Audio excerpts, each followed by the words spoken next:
It really like pisses me off when people are like, she's not the face of the league. Who would be? What? Sabrina? No.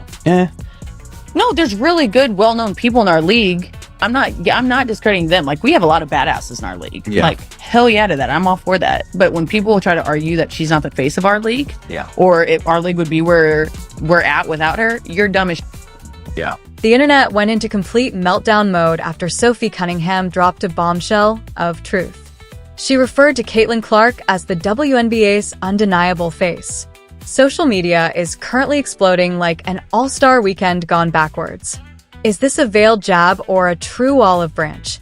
Or did Sophie merely act out of character and publicly recount Angel Reese's greatest nightmare? In any case, Fever supporters are having a wild time, acting as though it's Game 7, while the rest of the league has gone into panic mode. Let's dissect the message, the insanity, and the reasons why this turn of events alters everything. Hold on tight. One of your teammates, arguably one of the biggest stars the WNBA's ever Who's that? had. Her name rhymes with Schmaitlin. Kirtland? Yeah. What has that been like, seeing her not only kind of transform a league, but also just be like, No, is that fair to say? not even just the league, but like The women's sport. basketball as a whole around the Yeah. world. No, I think it's awesome. I think it's so funny because she's like 22, 23 years old and the whole world is watching her. Yeah. Like it is a cult following. I'm not kidding. No. In a daring move that likely rocked every marketing department from New York to Seattle, Sophie Cunningham went from being a tough enforcer to an unrepentant truth teller. The WNBA's face is Caitlin Clark. For a period. The tweet is that. In the meantime, a dozen executives in a sterile boardroom paused in the middle of their LAQUA, their eyes wide, as they realized Sophie had just uttered what they had been too sluggish or too scared to acknowledge. Just the facts, served hot, without any spin or PR filter. Finally, someone who gets it. Finally, someone in the WNBA who understands this thing called business. I know this is a foreign concept. I know this is difficult for WNBA players to understand. I know they feel like they're entitled to be overpaid. I know they feel like they are owed a paycheck, but the WNBA does not exist to lift you out of poverty. David Stern did not create the WNBA to give women opportunity. Please subscribe to our channel and leave a like if you're having fun. It's hardly even a hot take, let's face it. It's simply the truth. But Sophie Cunningham's truth bomb struck like a thunderclap of reason in a league where voicing the obvious feels riskier than a flamboyant bird. Sophie stormed through the commotion with a loud hailer of clarity, while others avoided the Caitlin Clark phenomena as if it were toxic. Just the facts, no sugarcoating or spin. Her statements were a full-volume mic drop in a world of backhanded shade and PR acrobatics. Finally, without flinching, someone in the W articulated aloud what we've all been thinking. I mean, she had like A-list celebs in Iowa City, Iowa Dude, to watch Iowa games. Exactly, in Iowa. Travis Scott went. My brother went to Iowa, so go Hawks. I mean, we're from Missouri, so I think we can. Yeah. I mean, I got in trouble for talking You did? smack on Detroit, Cincinnati, or was it Cleveland? It was Cleveland. And then you try to make it up by talking about you said you liked Boston. I loved Boston. I really do like Boston. I was just saying, if you're gonna like expand our league, then like go put it in Nashville. You know how much fun people would have in Nashville, and then like Miami. You're next to the beach. Like people are gonna be excited to go there. I'm not saying that people from Detroit or Cleveland are bad people. People literally took it like that. I'm like, you guys are being freaking drama. That's the internet. Let's pause for a moment to acknowledge this dramatic surprise. The last person to say it wasn't a social media commentator, coach, or reporter. Sophie Cunningham was the one. The most surprising blend of goofy and grit in the league. The only player who is immune to the jealousy flu that has been sweeping across W locker rooms like an allergy season is tough as nails on the court and hilarious off it. Sophie is the only one who can break the stillness with unadulterated honesty and brutality. I know that's how it was sold to the media, but that's just not how capitalism works.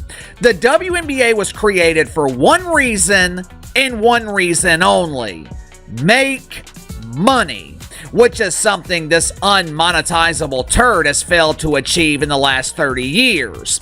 To make matters worse, when they finally had the opportunity to turn a profit, when they finally had the opportunity to shift from pesos to dollars, when they stumble upon the golden goose, the cash cow, instead of milking the money out of the cash cow, jealous WNBA players, they try to... Sophie simply took the podium, addressed the league directly, and stated what everyone with a working pair of eyes has known for months, while others have been occupied with interpretive dance routines over whether or not they should acknowledge Caitlyn's impact.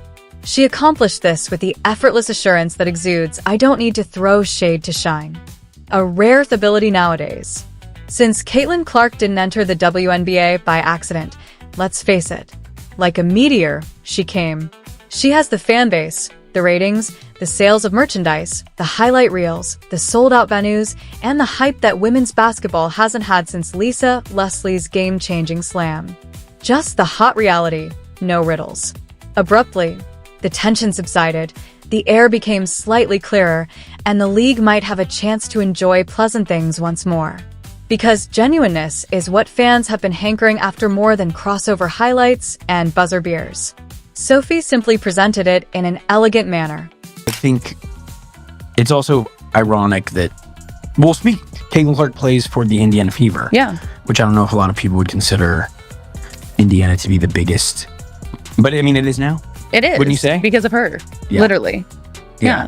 But we love the Midwest. We love where we're from. What's playing with Caitlin been like for you? Or like, what's something that her as a teammate, like not something that's like on ESPN, but... Dude, she's just goofy. Yeah. Like she's goofy. And like, I think that's everyone expects her to be a certain way, and she is on the court, but like, she's low-key a kid. Like, she's 23 years old. Yeah. Like, she's like... It's ironic, in my opinion, that we will talk.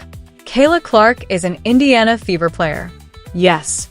I'm not sure if many people would say that Indiana is the largest, but it certainly is presently. Yes, it is. You wouldn't say? Literally because of her. Yes. However, we adore the Midwest, you know. We adore our hometown. How have you found playing with Caitlin? For example, what qualities does she have as a teammate? It's not like something from ESPN, but she's just silly, bro. Yes. She's silly, and I believe that's why everyone expects her to be a particular way while she's on the court, but she's just a kid at heart. As if she were 23. Remember that she is the same Sophie who gives it her all throughout every possession, who will attack the scorer's table as if it were her debt, and who, 60 seconds later, still manages to make a joke. She is the same player that invites you to tacos after the game, and then appears to elbow you for a rebound. Honesty like that is contagious. Her fast rise to prominence in women's athletics can be attributed to the fact that she is genuine, which is uncommon. Therefore, her voice wasn't simply another lukewarm one when she spoke up. It was significant because it came from someone who isn't just creating PR scripts or coattails, but who truly knows the ins and outs of the league. Despite being in the trenches, she had the courage to speak up. Sophie's remarks served as a much-needed reality check and a polite reminder that a player's success does not necessarily translate into another's demise. The Hunger Games are not this. It's a game of basketball. More than one spotlight is possible. Additionally, Caitlin is currently the most prominent figure in the industry. Sophie, if they didn't like you then, they sure aren't going to like you now. Sophie Cunningham has been making waves with the new podcast that she is now featured in, courtesy of The Volume. Sophie Cunningham letting it all out and not holding back one bit. She calls out the old guard. She calls out the people out there who refuse to say Caitlin Clark is the face of the league. People who would rather say this person and that person. What about her? What about her? No, there is only one face of the WNBA. There's only one person that has casuals sitting down in front of a TV, glued to their sofa, watching the WNBA. The nicest part is that Sophie didn't say it in a rude, backhanded, or strangely arrogant manner. Ironically, this straightforward opinion was 10 times more impactful than any public relations campaign or viral catchphrase because it lacked smugness and an agenda. This type of moment garners respect from players, coaches, and the league itself in addition to fans. Additionally, this was the validation that admirers who had been shouting into thin air for months in an attempt to understand the strange hesitancy surrounding Caitlyn's quick ascent needed. Finally, someone in the league said what they had been yelling at their televisions. Indeed, Caitlin Clark represents the WNBA. No, that isn't a negative thing.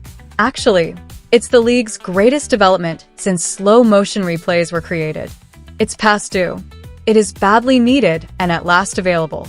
So, thank you, Sophie.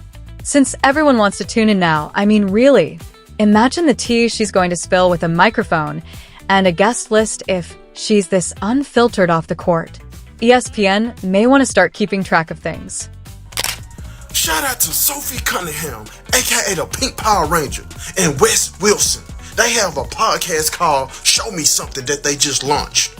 And yeah, I'm tuned in. So look, what we all been witnessing right before our eyes about our precious CC, my precious CC, Caitlin Clark. For the ones who didn't know.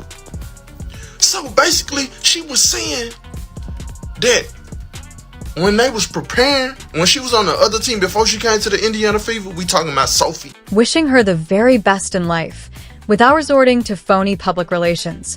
The authentic sort.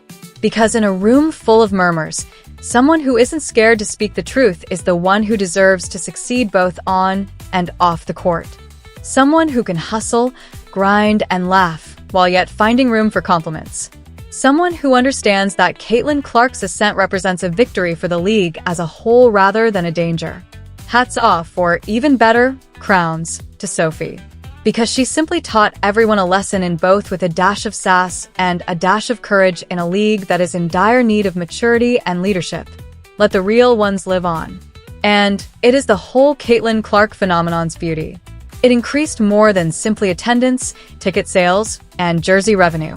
The fan base was rewired, like a cosmic tractor beam driven by Logo 3ES and you can't guard me energy. She pulled others into the WNBA. And you know what? We remained. Furthermore, we are no longer only here for her. We are there for everything. Sophie Cunningham, the wild card, the enforcer, the confirmed vibe creator, and the woman who can make fun of you while grinning and then drop a dime in transition as if nothing had happened, is at the heart of it all. It's not a surprise that she has become a major fan favorite. Caitlyn's nearby magic